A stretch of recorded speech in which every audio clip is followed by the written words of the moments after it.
In the vast expanse of the cosmos, amid the glittering stars and swirling nebulae, a legend was about to be reborn. For centuries, the great powers of the galaxy had dismissed Earth as nothing more than a cautionary tale, a once-inhabited world reduced to ash and ruin. But legends, as they say, have a way of returning when least expected. The Forgotten Planet. The grand chamber of the galactic conclave fell silent as High Archon Zivrath of the Keldari Imperium raised a clawed hand. Representatives from 1,000 worlds turned their attention to the imposing figure, his scaled skin shimmering under the artificial lights of the massive council chamber. "These reports of activity from the Earth sector are nothing but sensor anomalies," the Archon declared, his deep voice echoing through the chamber. "Earth has been a dead world for over 700 years. The humans were eradicated during the Great Purge, as mandated by the Conclave itself." Ambassador Telor of the Lyran Collective leaned forward, her bioluminescent skin pulsing with concern. "With respect, Archon, these energy signatures are unlike anything we've recorded in that sector before. Multiple scout vessels have confirmed the readings." "Impossible," snapped General Vexnar, the military representative of the Drakari Federation. His massive frame dwarfed most other delegates, a reminder of why his species had led the charge against Earth centuries ago. "I personally commanded the fleet that bombarded their world. Nothing survived. Their primitive defenses crumbled within days." The Archon nodded in agreement. The human species was deemed too volatile, too unpredictable to join our galactic community. Their tendency toward violence and rapid technological advancement posed an unacceptable risk. The decision to eliminate them was unanimous. "Yet these readings persist," Telor insisted, displaying a holographic chart above the center of the chamber. "Energy spikes consistent with advanced propulsion systems. Communications using frequencies that haven't been utilized in centuries." General Vexnar dismissed the evidence with a wave of his armored hand. "Scavengers, perhaps. Relic hunters seeking technology from the ruins. Nothing more." Little did they know how wrong they were. The survivors. Deep in the uncharted reaches of the Cygnus Arm, beyond the surveillance network of the Galactic Conclave, Commander Serena Vega stood on the bridge of the TNS Resurgence, humanity's flagship. The massive vessel, 7 kilometers from bow to stern, was the culmination of centuries of hidden development, a testament to human ingenuity and perseverance. "Status report," Vega commanded, her voice steady despite the historical weight of the moment. "All systems operational, Commander," reported Tactical Officer Liu. "The fleet is in formation and awaiting your orders. 700 vessels ready for jump." Vega nodded, her eyes fixed on the massive view screen displaying the assembled human armada. For generations, the remnants of humanity had hidden, survived, and rebuilt in the shadows of forgotten star systems. When the Drakari-led forces had attacked Earth, they hadn't realized that humanity had already established colonies beyond their home system. Small outposts that became refuge for the survivors who escaped the burning world. "Communications, broadcast on all frequencies," Vega ordered. "Let them hear us." For 7 centuries, humanity had nursed its wounds, developed its technology, and planned its return. What began as scattered refugee camps had evolved into a formidable civilization, united by a single purpose: to reclaim their place in the galaxy and hold accountable those who had tried to exterminate them.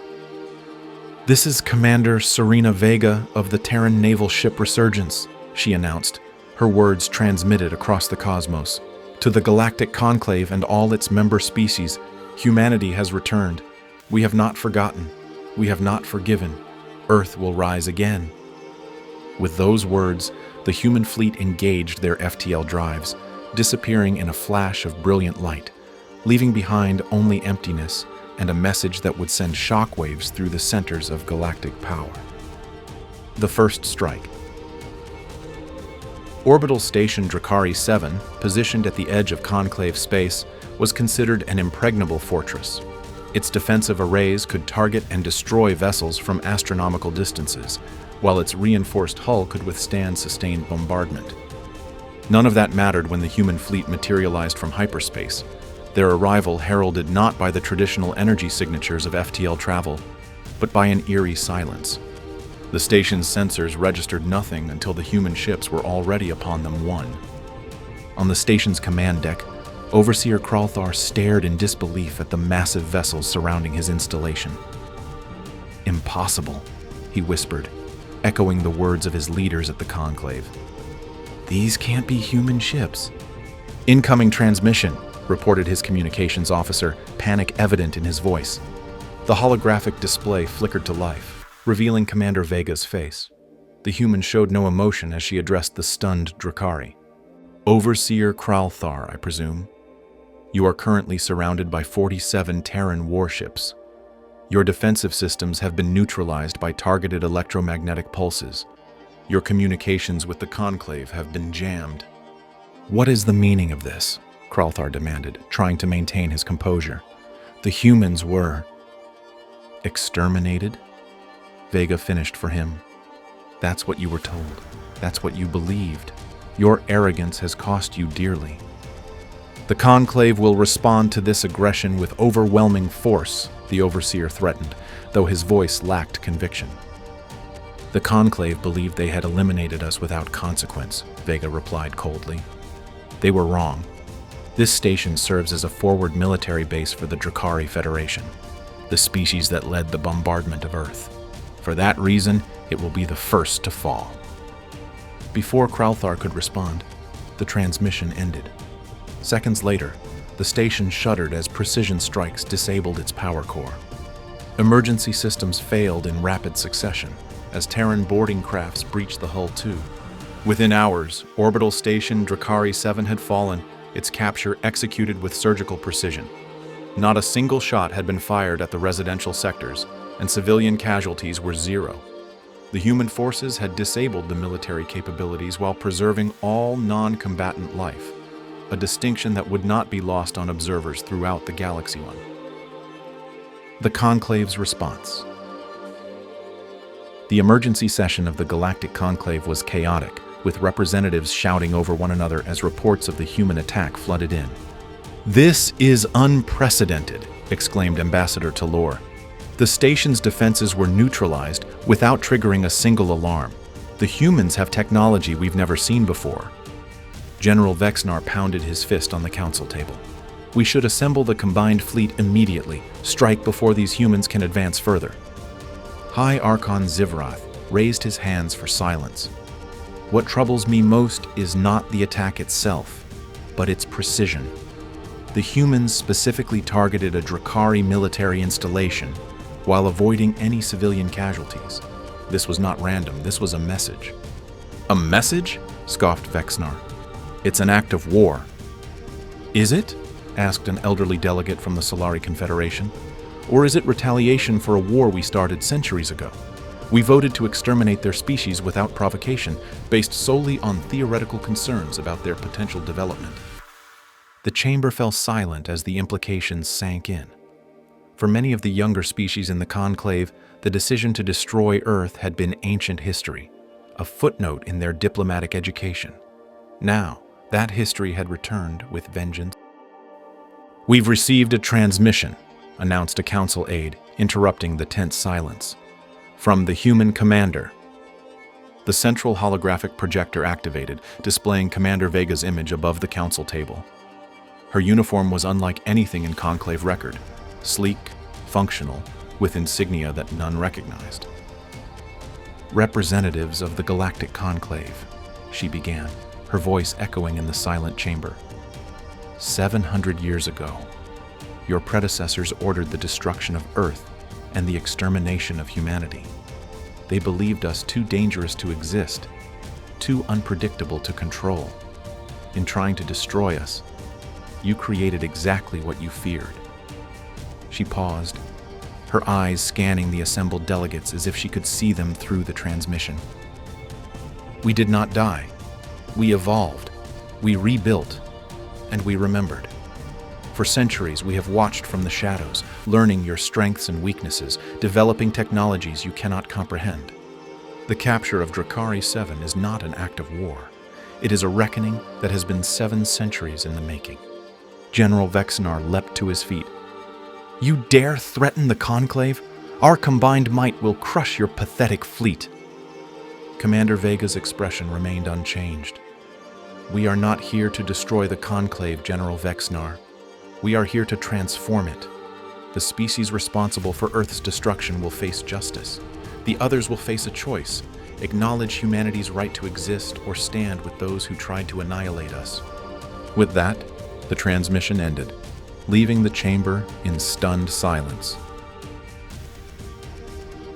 The Battle of Drakari Prime. 3 days after the fall of orbital station Drakari 7, the Conclave's combined fleet assembled near the Drakari homeworld. 2,000 warships representing 27 species formed a defensive perimeter around the planet. At the center of the formation, General Vexnar's flagship, the Invincible, coordinated the massive Armada One. "Let them come," Vexnar growled, studying the tactical display. "Their element of surprise is gone. Now they will learn why the Conclave has maintained peace for a millennium." High Archon Zivrath, who had insisted on joining the defensive fleet, looked less confident. "We should consider their terms, General. Perhaps diplomacy, Vexnar interrupted. "With a species we tried to exterminate? They want vengeance, not talks. And they will not have it while I command this fleet." Alarms suddenly blared across the bridge as sensor operators shouted in confusion. "Multiple hyperspace signatures! They're everywhere!" The human fleet emerged not in a single formation, but in dozens of smaller groups, appearing at precise points throughout the Drakari defense grid. The Conclave fleet, arranged to repel a frontal assault, found enemies materializing within their formation, behind their lines, and in their blind spots too. "Impossible," whispered the general. "No species has mastered point-precision hyperspace jumps. The calculations alone would require 7 centuries of development," finished the Archon grimly, "while we believed them extinct." On the Resurgence, Commander Vega calmly issued orders as her fleet executed the battle plan that had been refined over generations. Target propulsion and weapon systems only, minimum casualties. The human ships moved with uncanny coordination, using technologies that the Conclave had never encountered. Their shields absorbed energy weapons without faltering, while their own weapons disabled rather than destroyed enemy vessels won. "They're not trying to annihilate us," realized the Archon, watching as ship after ship in their fleet was systematically disabled. "They could destroy us, but they're choosing not to." General Vexnar, rage building as his grand fleet crumbled around him, made a fatal decision. Target the human flagship with all remaining nuclear ordnance. If we fall, we take their commander with us. The Invincible's weapon systems locked onto the Resurgence, launching a barrage of high-yield nuclear missiles.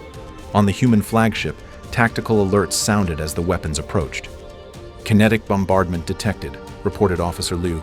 "Impact in 30 seconds. Commander Vega nodded calmly. "Activate the Lazarus Protocol."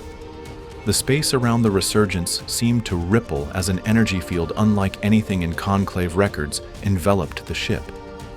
When the nuclear warheads detonated, the energy was not merely absorbed. It was redirected, channeled through the field and converted into a precisely focused beam that lanced back toward its source. The beam struck the Invincible with surgical precision, bypassing its shields completely and severing the bridge module from the rest of the vessel. In an instant, the command center of the Conclave fleet was adrift, powerless, with General Vexnar and his staff trapped inside. Throughout the Drakari system, the battle ended as quickly as it had begun. Over 90% of the Conclave fleet had been disabled without destruction. Civilian casualties numbered 0. And at the center of it all, the human flagship Resurgence stood untouched, a testament to technology that had evolved far beyond what the Conclave had imagined possible. The New Order. 1 week after the Battle of Drakari Prime, the Galactic Conclave convened again, this time with new attendees. Commander Vega stood at the center of the chamber, flanked by her officers, while representatives from hundreds of worlds watched in silence. For 7 centuries, she began, humanity has existed in exile, branded as too dangerous to live among the stars. Today, we prove that judgment both right and wrong. She gestured, and holographic displays activated around the chamber, showing images of Earth, not as a ruined wasteland, but as a world reborn. Gleaming cities, vast forests, and clear oceans covered a planet that had healed from the wounds inflicted centuries ago. We returned to Earth 300 years ago, rebuilding what was destroyed. We did not conquer other worlds or expand aggressively. We focused on development, on advancement, on preparing for this day. We have technologies that could benefit all species in this conclave, medical breakthroughs that could save billions of lives, energy solutions that could end resource conflicts. Ambassador Taylor spoke up hesitantly. If you possess such advancements, why reveal yourselves through military action? Why not approach peacefully? Vega's expression hardened slightly. Would you have believed us? Would you have acknowledged our right to exist after voting to exterminate us? Peace was never an option when our very existence was criminalized. High Archon Zivrath, who had survived the battle, stepped forward. What are your terms, Commander? What does humanity want from the Conclave? Justice and recognition, Vega replied. The leadership of the species who orchestrated Earth's destruction will stand trial for genocide. The Conclave will acknowledge humanity's right to exist and our status as equals in this galactic community. And Earth, our homeworld, will be recognized as sovereign territory under human protection. And if we refuse? Asked a representative from a minor world. Commander Vega didn't answer immediately. Instead, she activated another holographic display, showing the disabled Conclave fleet around Drakari Prime. We disabled 2,000 ships without destroying them. We neutralized your most heavily defended military installation without a single civilian casualty. We redirected nuclear energy back to its source with pinpoint accuracy. Her voice remained level but carried throughout the chamber. We didn't survive extinction by being merciful to those who would destroy us. Do not mistake precision for weakness. The chamber remained silent as the implications settled over the assembled representatives. 1. The age of dismissing humanity as primitive is over, Vega continued. The era of underestimating us ends today. We offer our hand in partnership, but we will never again allow anyone to threaten our existence. The choice is yours. In the weeks that followed, the galaxy transformed. The trial of the Drakari leadership became the most watched event in Conclave history. The revelations of how completely humanity had infiltrated galactic communications, how thoroughly they had studied Conclave defenses, and how vastly their technology had surpassed expectations changed the balance of power forever too. Earth, once thought destroyed, became the center of scientific and cultural exchange.